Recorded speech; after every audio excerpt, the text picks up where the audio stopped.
Sveiki visi, aš esu Viktoras Diavara, vairuoju jau beveik 10 metų ir vairuoti mane išmokino mano instruktorius iš Vilniaus, linkėjimai jam.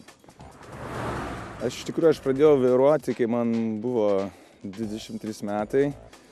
Taip teisės laikiau gal labiau dėl jau žmonos dabartinės, kurią reikėdavo kažkaip aplankyti namus, o aš tais laikais tik tai su taksi važinėdavau. Ir taksi sėdi ir užsisegi diržą ir taksistas žiūri tavęs kaip į kažkokį kosmonautą, nes anksčiau kažkaip čia niekas nesisekdavo, ypač taksi, tai buvo toks kaip.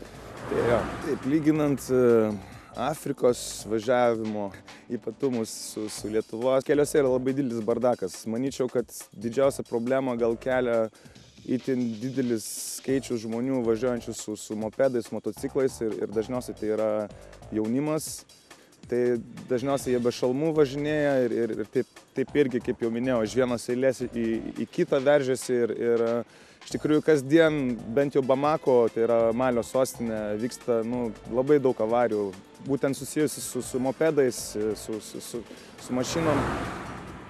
Aš prisimenu būtent, kai man gal buvo kokie 12-13 metų Vokietijoje, važiavau pas draugą, tai labai gerai atsimenu, kad sprogo padanga mašinai ir mašina ten apsisukinėjo ir vos neatsitrenkė irgi kitą mašiną, kuri iš paskos važiavo. Tai aš dabar įsivaizduoju, jeigu mes ten visi būtumėm be saugos diržų buvę, tai tikrai būtų labai liūdnai baigęs.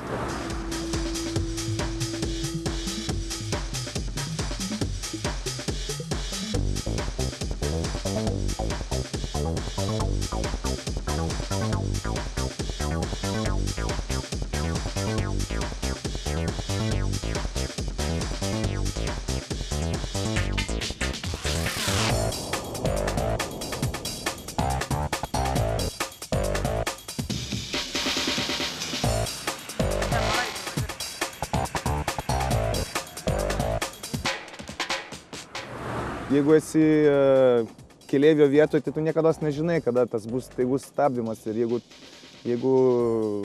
ta prasme, tave gali daug toliau nunešti, ta prasme, tai neturi kur atsiremti, tarkim, kaip su vairu. Tai keleivio vietoje tikrai, aplamai visose vietose patartina turėti diržą, nes ir su mažu greičiu, jeigu galima stabdyti ir vis tiek tave gali iki lango nunešti, tai verta tikrai.